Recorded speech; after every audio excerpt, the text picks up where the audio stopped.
nuclear weapons. She seems to have backtracked on that yesterday or the day before. We also saw reports today that the American intelligence does not say that Iran is close to a nuclear weapon. It actually states that Iran is 6 months or even a year away. And the entire intelligence that claims that Iran is only weeks away is solely from Israeli Mossad intelligence. What's your thoughts on that?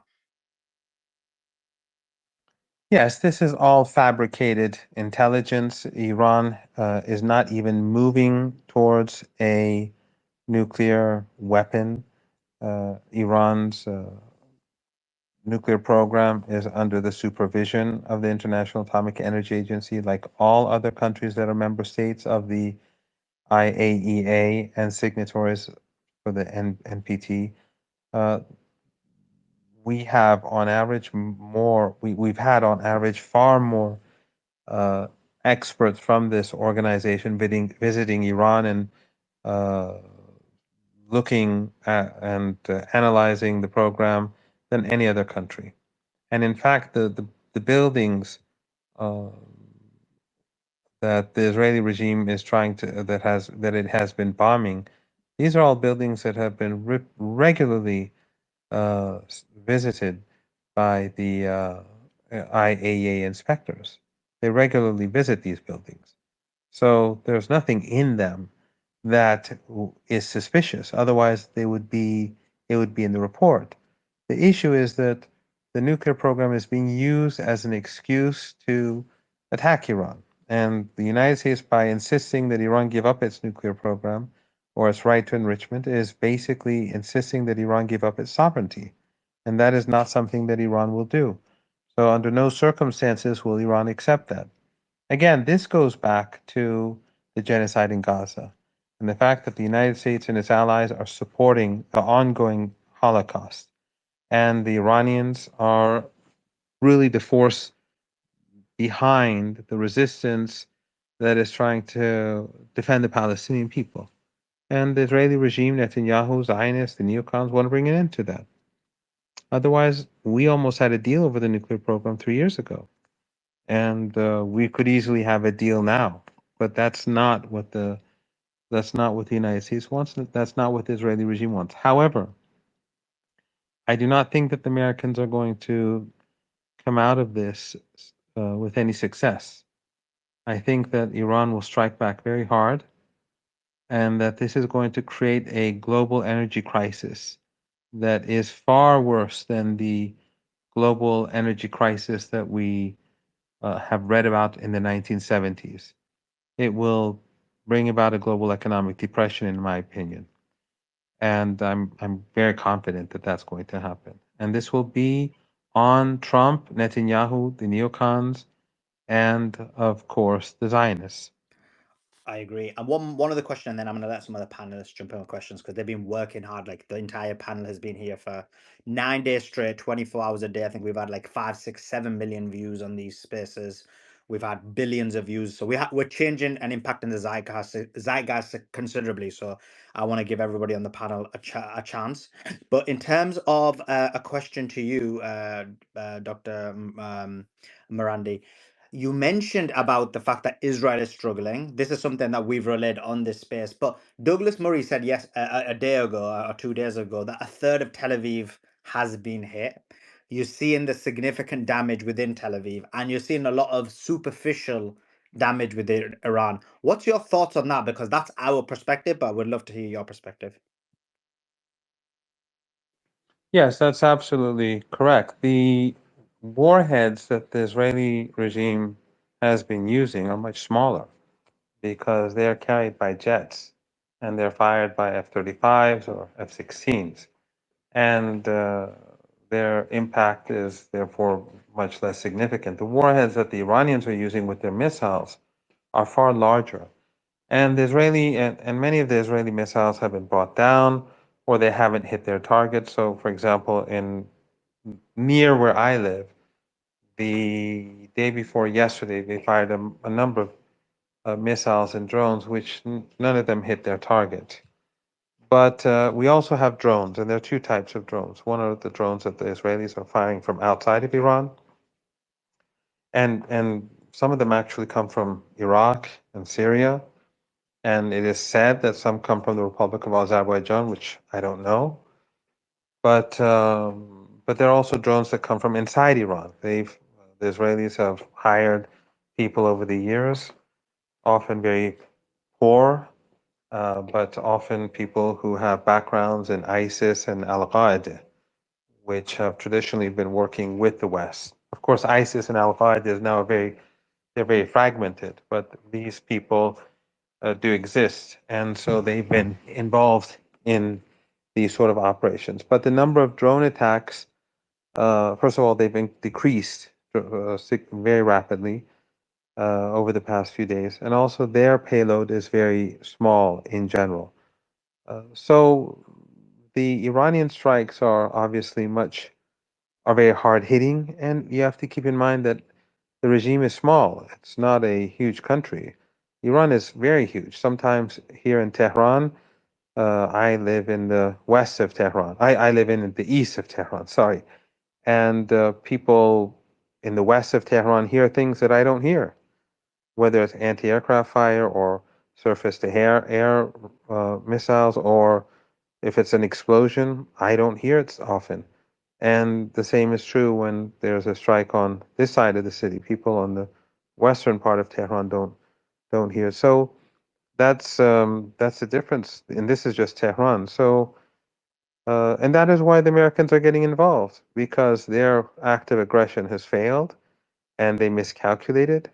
They believe their own propaganda that Iran is weak and vulnerable and unpopular, and the people hate it, and all they have to do is push a little. They believe that these so-called Iran experts who are often these Iranians who are paid by Western governments and think tanks to say what they want to hear.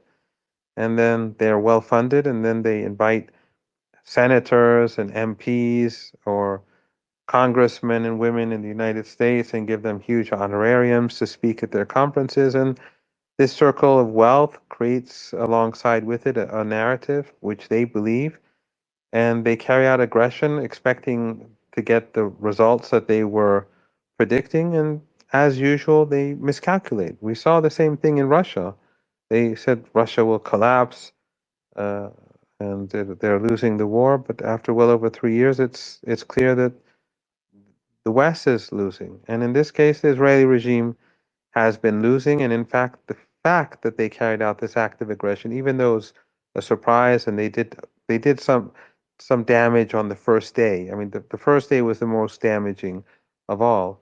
And then Iranian air defenses and missile systems became active, and the new commanders came in and began to put things in their place. But um, the the very fact that this was an act of aggression and unprovoked has united Iranians in a way that I do not recall this degree of unity since the Saddam Hussein invasion of Iran, when I was young.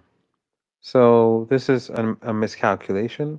The Americans are going to get involved now. I'm sure the Americans are going to create a lot of damage, a lot of suffering, but I think the Iranians are prepared for the Americans. They are much more prepared for the Americans than they are for the Israeli regime, because they've been preparing for a U.S. act of aggression for well over 20 years now. And and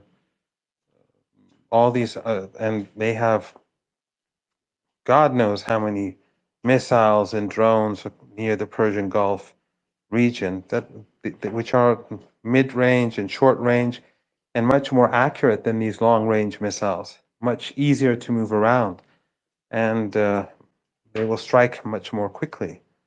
And these Arab family dictatorships on the other side of the Persian Gulf that host U.S. bases, Iranians will see them as complicit, and they're all glass palaces. So the United States is making a catastrophic mistake, in my opinion. And you have Yemen, you have the people of Iraq. I don't think this is going to end well for anyone, but the United States in particular. Appreciate that, Professor Marandi. Simon, jump in with your question.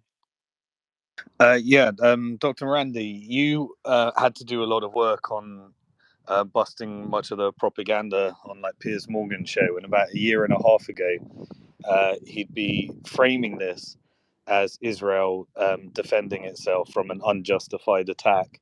A year and a half later, he has to admit that it's a genocide. Now he's saying that Iran was about to, or he's framing it as like Iran was about to nuke Israel, and immediately he's doing the exact same thing again. What do you think in a year and a half from now he'll have to admit? And do you think he'll have to go through a similar narrative change? Well, actually, I personally believe that since the tide has turned across the world against the Israeli regime, and especially in the West, uh, young people have turned against the regime. Jews, Christians, Muslims, Hindus. I just a week or two ago, I missed it, but a week or two ago, I saw this speech by this young Indian woman. I don't know if she was American Indian or American, but I think she had an Indian name at MIT, and it just shows how aware and awake young people are. And so, since the tide has turned, uh, I think Piers Morgan made those tweets criticizing the Israeli regime because he was standing against a huge majority of people whose eyes were wide open and they knew what was happening. So now what he wants to do is he wants to whitewash the regime. He wants to demonize Iran, say that Iran is evil, awful, violating human rights. They're slaughtering women and beating kids and doing whatever it is they say Iranians do. And I would advise those who are listening right now to go to Max Blumenthal's Gray Zone and see some of the.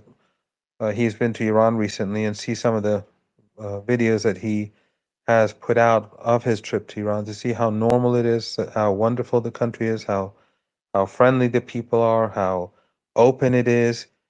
And he's spoken a lot about this, and also George Galloway and many others who've been to Iran, among journalists and comedians, and I'm sure some of you know them. Spread these around so that people know that this demonization is just an attempt to justify murder and slaughter, and also to whitewash the Israeli regime, and to make people forget what they've been doing, the genocide and the Holocaust over the last 21 months. But this is not going to succeed. The world knows that the regime has carried out an act of aggression, and now the United States wants to carry out an unprovoked act of aggression. And this is just going to marginalize the United States and US elites further. They can fool some Americans, they can fool some Europeans. That happens. We know that. Mainstream media, that's what it's for. But this is not the 1990s. This is not 2003 or 2002. The world has changed, and I think it will be it will be after a very short period of time that people across the world will see the catastrophe that Trump has brought about for everyone. Of course, the Israeli regime doesn't care about humanity. They only care about themselves. Zionists in the United States, they don't care about the United States. They only care about themselves. But Pierce Morgan is the type of person who, even when he shifts his position, he will pretend that he was right then and he's right now. And what position he'll take in the months or weeks in years ahead, I don't know, but I don't see him as a person who has any honor or dignity whatsoever. Appreciate that, Professor Marandi. Truth, I know we've only got you for a few minutes, so we keep the questions short. Go ahead, Truth, jump in. Sure, thanks. Yeah, I'll keep it short. Thanks for all the work that you do, Professor Marandi. My question is, how's the effort going in Iran to neutralize all of the Mossad terror cells that seem to be widespread and across the country? We know they've caught, some Afghans, some Indian nationals, some Iranian national traitors, a multitude. Can you please comment on that? Thank you. Well, you have to keep in mind that Iran is a country with millions of refugees. And in the West, they like to complain about refugees, but Iran has millions of refugees from Afghanistan. And overwhelmingly, there are decent people who have been unfortunate because of U.S. policies. The United States began destroying Afghanistan. I don't know how many of you know this. I'm sure many of you do, but the dirty war in Afghanistan did not begin with the Soviet invasion. It began with President Carter and his national security advisor agreeing to a plan to support the so-called Mujahideen in Afghanistan so that the Soviet Union would invade the country, so that they could give the Soviet Union a bloody nose. They could give it its Vietnam. So they sacrificed the country of Afghanistan to give the Soviet Union a bloody nose. That's basically it. They sacrificed the lives of millions of people and then, and if you go and fast forward these decades, they sacrificed the lives of many tens of millions of people. And so these people, their lives have been broken, and many of them are in Iran. And because of the poverty in Afghanistan, some of these people can be easily bought off and do very terrible things. And also, we have the extremists that, again, the Americans, the Saudis, the Qataris, Turkey, and others have been funding over the decades, ISIS and Al Qaeda, and they do exist. So the Israelis do have this network, and some of them are not necessarily inside Iran. They could be some of these drones. I am told are uh, also fired from or sent from inside Afghanistan. Some say some of the drones come from boats in the Persian Gulf. I'm not really pursuing this issue that much, but Iran has had a lot of successes in decreasing the number of drone attacks, and lots of people have been arrested. And actually, the public has played the central role in all this, in finding these people and reporting them to the police, and in many cases, arresting them themselves. And the same is true among the Afghan community in different cities in Iran. They have played a key role in discovering these cells. It is a problem, but they are gradually gaining the upper hand against these terror groups. Professor Marandi, you mentioned about where this is going, the huge global impact this will have. What's the thought in Iran? Do they think that the United States of America is gonna join the war? Trump said 2 weeks, but many people think that there's been a number of occasions where the United States has given promises, assurances, spoke about conversations of peace or negotiations, and then went ahead and started bombing Iran or went ahead and broken the treaties or agreements. So is Iran just waiting for those 2 weeks, or is there a lack of trust in that regard? No, I think the Iranians are prepared for an attack in the coming hours, and it could take place tonight, tomorrow, or tomorrow night. The chances are very high that within these hours, you will have heavy American airstrikes in Iran, unprovoked, illegal, but that's that's the new world that Trump has created for us. And the irony is that enemies of Trump in the United States, when it comes to killing foreigners, destroying foreign countries, they're with him all the way. If you recall, in 2016, when he was elected, and they called him a Russian agent and a Putin puppet, when he started bombing Syria, they all rallied around him. The very same people who were calling him a Putin puppet, they were saying today he's finally become president. That is the nature of U.S. politics. That is the nature of the empire. When it comes to violence, death, and destruction, you should always recall how Hillary Clinton, when she saw the footage of Mr. Gaddafi sodomized, she laughed and she said, "We came, we saw, he died." Or when Madeleine Albright was asked during the years when Iraq was under sanctions, and the reporter asked her, "Is it worth it that 500,000 children have died due to the sanctions, and she said, yes, it's worth it. This is the nature of the empire. It doesn't reflect on ordinary people today. Ordinary people are opposed to it. I was in the UK when uh, the, the, when Blair took the country to war, and millions of people were on the streets in London protesting. But that's how these regimes function. And today, it's much more deadly and much more dangerous. And the situation across the world is much more unstable. And the weapons that are being used today far more deadly and advanced. It is not good. I appreciate that, Professor Marandi. And by the way, do whenever you need to leave, like just no stress whatsoever. We're going 24/7 anywhere, and we'd love you to drop. We don't want. I don't want to make you feel like you have to come in for 1 or 2 hours. Where for us, it'd be even more beneficial, especially the audience, if you drop in for like 10, 15, 20 minutes at a time and give everyone updates. So anytime you do have any kind of free time, we would love the opportunity for you to just jump in and give us a perspective from from Iran's perspective. Sure, I'd just like to thank everyone and to point out that I believe that Trump will fail. And when the US economy goes downhill, I think people across the United States will be seeking out those who led the United States to this war. But also, I'd like all of your listeners to, and I'm sure this is what they are doing, to keep the focus also on Gaza. Don't let them distract attention away from Gaza and the ongoing Holocaust there.